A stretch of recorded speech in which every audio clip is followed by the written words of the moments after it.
ଦ୍ୱିତୀୟ ଅଧ୍ୟାୟ। ଶୁଣ ପରୀକ୍ଷା ମନ ସ୍ଥିରେ, ଅଦ୍ଭୁତେ ଦ୍ୱାରା କାନ ଗରେ। ଗୋବିନ୍ଦ ଭୁଜ ଦଣ୍ଡ ବଳେ, ଯାଦବେ ଥାନ୍ତି ସୁଖ ମେଳେ। ବାସବ ଆଦି ଦେବଗଣେ, ଯହିଁ ସେବନ୍ତି ଅନୁକ୍ଷଣେ। ଯହିଁ ନାରଦ ଥାନ୍ତି ନୀତି, କୃଷ୍ଣ ମହିମା ଭାବ ଚିନ୍ତି। ମର୍ତ୍ତେ ମନୁଷ୍ୟ ଦେହ ଧରି, କେ କୃଷ୍ଣ ଭାବ ପରିହରି। ଭବ ବିରଞ୍ଚି ଯାର ନିତ୍ୟେ, ପାଦ ସେବନ୍ତି ହୃଦ ଗତେ। ନାରଦ ମୁନି ଦିନ କରେ, ମିଳିଲେ ବସୁଦେବ ଘରେ। ପବିତ୍ର ଜଳେ ପାଦ ଧୋଇ, ଆସନେ ବସାଇଲେ ନେଇ। ଚରଣେ କରି ନମସ୍କାର, ଭାବେ ବୋଇଲେ ଯଦୁବୀର। ବସୁଦେବ ଉବାଚ, ଧନ୍ୟ ଜୀବନ ଆଜ ମୋର। ଦେଖିଲି ଚରଣ ତୁମ୍ଭର, ତୁମ୍ଭେ ଯେ ଲୋକ ପରିତ୍ରାଣେ। ବ୍ରହ୍ମାଣ୍ଡେ ଭ୍ରମ ଅନୁକ୍ଷଣେ, ପିତା ମାତାଙ୍କ ଆଗମନ। ପୁତ୍ରଙ୍କ କଲ୍ୟାଣ ଯୋଜନ, ବିଷ୍ଣୁ ଭକତ ଜନ ଦେଖି। ନିର୍ମଳ ହୁଏ ଚର୍ମ ଆଖି, ଜନ୍ତୁଙ୍କୁ ଦେବଙ୍କ ଚରିତ। ସାଧଇ ଦୁଃଖ ସୁଖ ଅର୍ଥ, ସେ ଦେବ ଚରିତ ପ୍ରସାଦ। ସାଧୁଙ୍କୁ ନ କରେ ବିଷାଦ, ତେଣୁ ଭକତ ଜନ ନିତ୍ୟେ। ଭାବେ ଭଜନ୍ତି ପ୍ରାଣୀ ହିତେ, ମନୁଷ୍ୟ ସୁଖେ ଭୋଗ ଚିନ୍ତି। ନାନାଦି ଦେବତା ପୂଜନ୍ତି, ଦେବେ ତାହାଙ୍କ ଉପକାରେ। ଭଜନ୍ତି ଭକ୍ତି ଅନୁସାରେ, ସ୍ୱଭାବେ ଦେବ ଛାୟାରତ। ବସନ୍ତି କର୍ମର ଆୟତ, ତେଣୁ ଯେ କର୍ମ ଅନୁସାରେ। ପ୍ରାଣୀଙ୍କୁ ତୋଷି ଥାନ୍ତି ବରେ, ଫଳତ କର୍ମ ଅନୁମତେ। ପ୍ରାଣୀ ଭୁଜନ୍ତି ଏ ଜଗତେ, ବିଷ୍ଣୁ ଭକତ ପ୍ରାଣୀଙ୍କର। ଜଗତେ ନାହିଁ ଆତ୍ମପର, ଦୟା କରନ୍ତି ସର୍ବଲୋକେ। ଦୀନ ହରନ୍ତି ଦୁଃଖ ସୁଖେ, ଆଜ ମୁଁ ଦେଖି ତୁମ୍ଭ ପାଦ।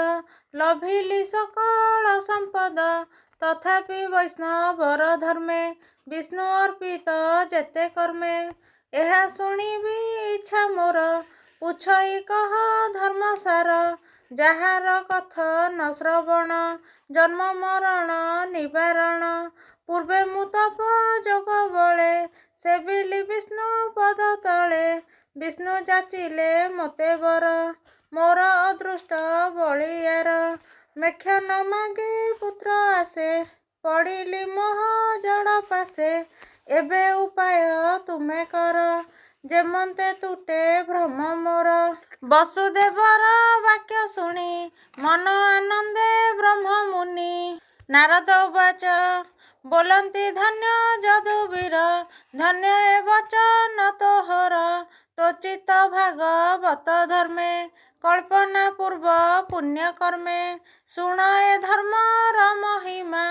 କେ କହିପାରେ ଗୁଣ ସୀମା, ଯେବେ ଶ୍ରବଣେ ଏହା ଶୁଣି। ମନ ବଚନ ପରିମାଣି, ଯଦ୍ୟପି ଗୁରୁ ବିପ୍ରଦେହି। ତହୁଁ ପତିତ ଯେବେ ହୋଇ, ତାର ଶ୍ରବଣେ ଯେବେ ପଶେ।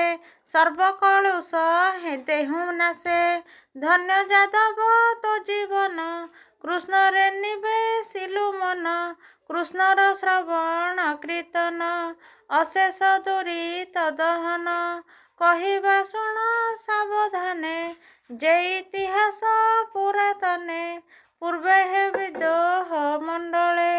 ନିମିରାଜନ ଯଜ୍ଞ କାଳେ, ଦିବ୍ୟ ପୁରୁଷ ନବ ଋଷି। ମିଳିଲେ ଯଜ୍ଞଶାଳେ ଆସି, ସେ ନବ ଋଷି ମହାଜନ। ଶୁଣହୋ ତାହାଙ୍କ ବିଧାନ, ବ୍ରହ୍ମାର ଶରୀରୁ ସମ୍ଭବ। ଯେ ମନୁ ନାମ ସ୍ୱୟଂଭୁବ, ତାର ତନୟ ପ୍ରିୟବର୍ତ୍ତ। ସୁଗୁଣ ସାଧୁ ଶୁଚିମନ୍ତ, ପ୍ରିୟବ୍ରତର ପୁତ୍ର ଦୁଇ।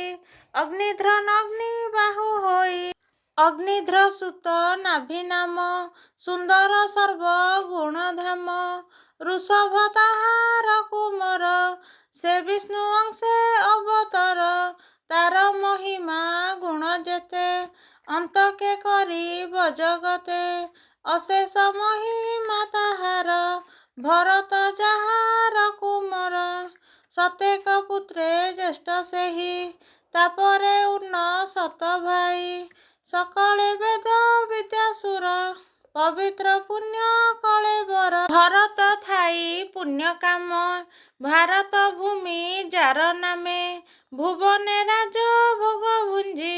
ବନେ ପଶିଲା ରାଜ୍ୟ ତେଜି, ତପେ ତୋଷିଲେ ଭାବଗ୍ରାହୀ। ଜାତି ସ୍ମର ଯେ ଜାତ ହୋଇ, ଏମନ୍ତେ ତିନି ଜନ୍ମ ଅନ୍ତେ। ପଶିଲା କୃଷ୍ଣ ପାଦ ଗତେ, ଅଶେଷ ଦୁଃଖ ନାଶ ଗଲା। ଜନ୍ମ ମରଣ ପାଶୋରିଲା, ଆଉ ଯେ ଉନ୍ନ ସତ ଭାଇ। ତାହାଙ୍କ ମହିମା ଶୁଣ ତୁହି, ତାହାଙ୍କ ମଧ୍ୟେ ନବସୁତ।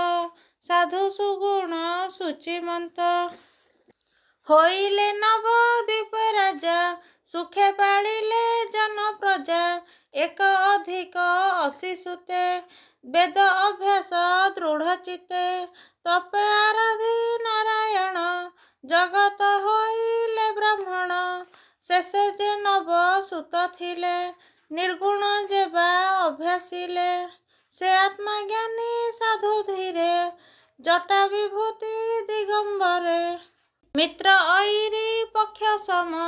ଶୁଣ ହୋ ତାହାଙ୍କର ନାମ, ପ୍ରବୁଦ୍ଧ ସିପି ପଳାୟନ। ଷଷ୍ଠରେ ଆବ୍ରୀ ହୋତ୍ର ନାମ, ଦ୍ରାବିଡ଼ ତମ ସଦ୍ ଏ ଦୁଇ। କର ଭାଜନ ନବ ଭାଇ, ତାହାଙ୍କ ମନ କୃଷ୍ଣ ଦେହେ।